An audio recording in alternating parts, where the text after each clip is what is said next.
Hello students, हम लोग पढ़ रहे थे प्रकाश का परावर्तन। उसमें हम लोग ने टॉपिक देख लिया था। प्रकाश का परावर्तक सतह किसे कहते हैं, आपतित किरण किसे कहते हैं और परावर्तित किरण किसे कहते हैं, आपतन बिंदु किसे कहते हैं। उसके बाद लास्ट में देखा था हम लोगों ने अभिलंब किसे कहते हैं।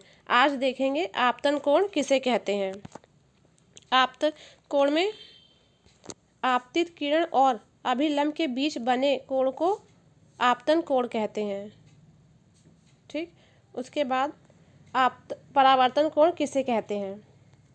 परावर्तित किरण और अभिलंब के बीच बने कोण को परावर्तन कोण कहते हैं। इसके बाद देखेंगे प्रकाश के परावर्तन के नियम। ठीक है, इसमें प्रकाश के परावर्तन के दो नियम हैं। ठीक, पहला नियम है, पहले नियम के अनुसार आपतित किरण और परावर्तित किरण और आपतन बिंदु पर डाला गया अभिलंब तीनों एक ही तल पर होते हैं। जैसे कि ये परावर्तक सतह है। ठीक, उसके बाद ये आपतित किरण आती है और यहाँ से परावर्तक सतह से टकराकर वापस चली जाती है। इसके बीच में जो अभिलंब बनता है ये तीनों एक ही तल पर होते हैं। ठीक है, ये पहले नियम का यही है। इसके बाद दूसरा नियम देखते हैं। दूसरे नियम में आपतन कोण और परावर्तन कोण दोनों ही बराबर होते हैं। आपतन कोण को I से और परावर्तन कोण को R से सूचित किया जाता है। ठीक है, जैसे कि अभी इस चित्र में देखते हैं हम लोग।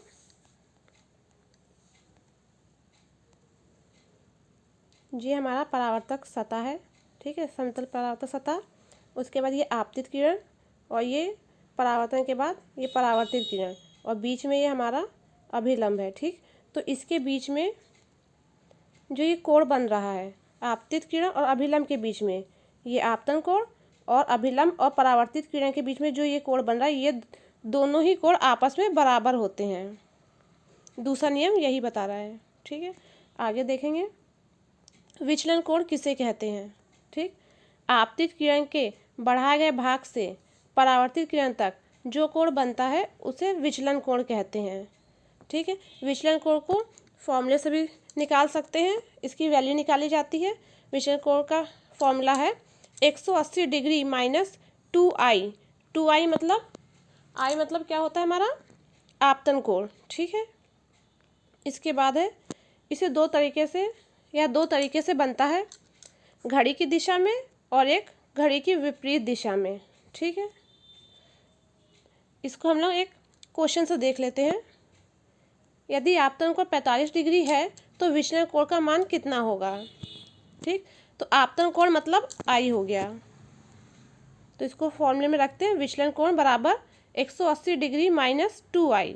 तो 180 में से माइनस 2i करेंगे तो i की वैल्यू 45 डिग्री रख देंगे तो ये हमारा हो जाएगा 90 डिग्री। तो 180 में से जब 90 डिग्री घटा देंगे तो हमारा बन जाएगा 90 डिग्री। ठीक है, तो हमारा विचलन कोण कितना आ गया, 90 डिग्री आ गया। इसके बाद देखते हैं, एक और सवाल देख लेते हैं। यदि कोई आपतित किरण और परावर्तक सतह से 35 डिग्री के कोण पर आती है तो बताइए कि आपतन कोण और विचलन कोण का मान कितना होगा। ठीक है, तो इसमें क्या बताया गया है, परावर्तक सतह से। ठीक है, आपतित किरण परावर्तक सतह से, तो इसमें हम लोग को आपतन कोण निकालना पड़ेगा। तो आपतन कोण के लिए क्या करेंगे, अभिलंब से जो कोण बनता है उसको वो 90 डिग्री का बनता है। ठीक है, इसको चित्र से बताते हैं कि क्या इसमें क्वेश्चन में बताया गया है। जैसे ये हमारी हो गई परावर्तक सतह। ठीक, ये हमारी परावर्तक सतह हो गई। इसके बाद ये बीच में हमारा ये अभिलंब आ गया। अब क्वेश्चन में बोला है आपतित किरण, ये आपतित किरण हो गई। तो कहा है आपतित किरण परावर्तक सतह से 35 डिग्री का कोण बनाती है, यानी कि ये वाला जो कोण है ये हमारा 35 डिग्री का हो गया। और अभिलंब से लेके परावर्तक सतह तक का जो कोण बनता है वो 90 डिग्री का बनता है। तो इतना कोण हमारा 35 डिग्री हो गया, ये 35 डिग्री हो गया। तो इसको हम अगर 90 डिग्री में से घटा देते तो हमारा ये आपतन कोण निकल आएगा। ठीक, तो वही किया गया है, आपतन कोण बराबर 90 माइनस 35 डिग्री। तो हमारा आपतन कोण कितना आ गया, 35 डिग्री आ गया। अब हम लोग विचलन कोण निकालेंगे इसी से।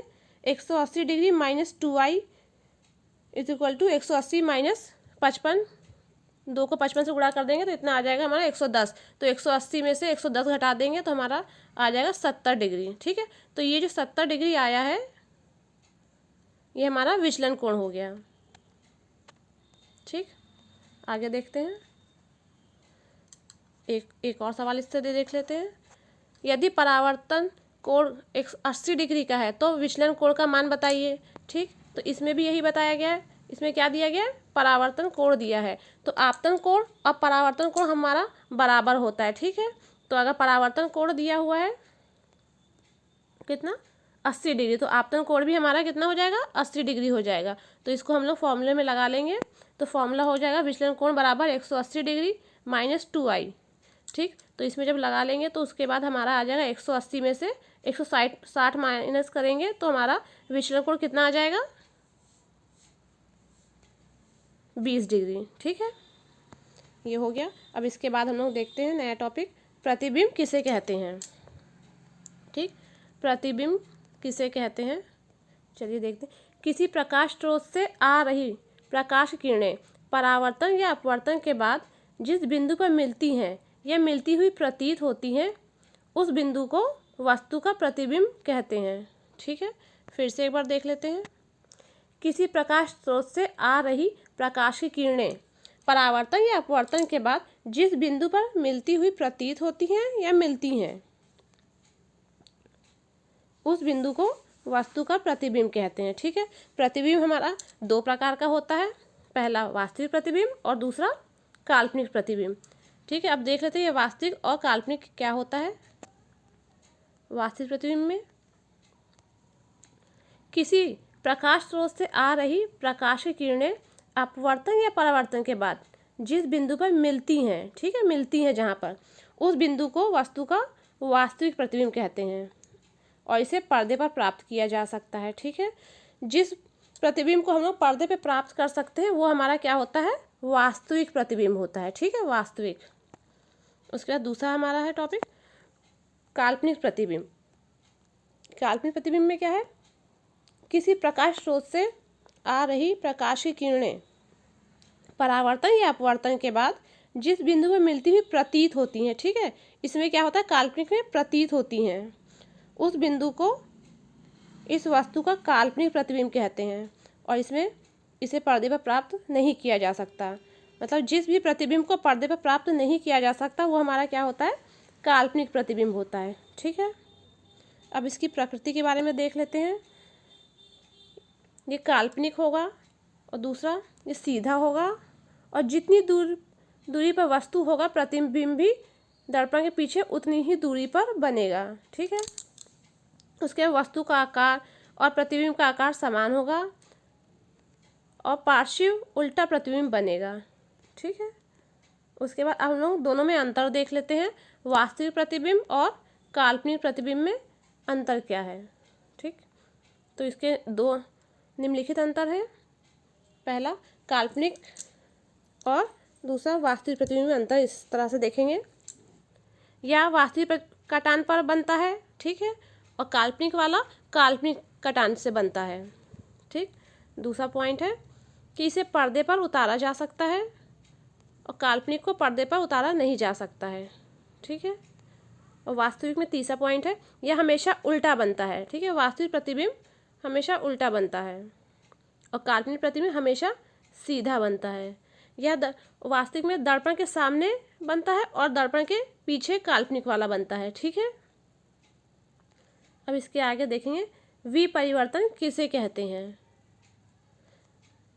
ठीक, यह एक ऐसी घटना है जिसके कारण किसी वस्तु का प्रतिबिंब क्षैतिज अक्ष के परिचय 180 डिग्री के कोण पर घूम जाता है। ठीक है, अर्थात वस्तु ऊपर वाला भाग नीचे हो जाता है। यानी कि जैसे ये हमारा हमने पी बनाया, ठीक है, पी को अगर हम दर्पण में देखते हैं तो इसका क्या होता है कि ये उल्टा घूम जाता है, यानी कि जो ऊपर वाला भाग है वो नीचे आ जाता है। इसे ही हम लोग क्या कहते हैं, विपरिवर्तन कहते हैं। ठीक, आगे देखते हैं पार्श्व विपरिवर्तन किसे कहते हैं।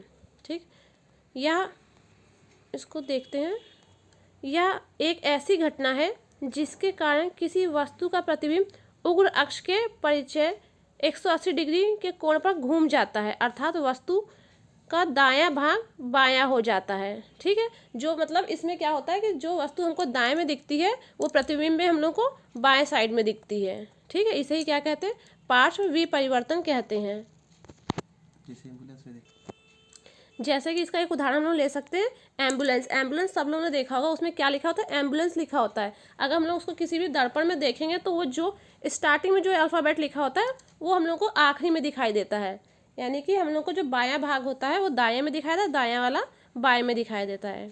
ठीक, इसके आगे का हम लोग पढ़ेंगे नेक्स्ट वीडियो में। तब तक के लिए आप लोग इसी को ही रिवाइज करिए।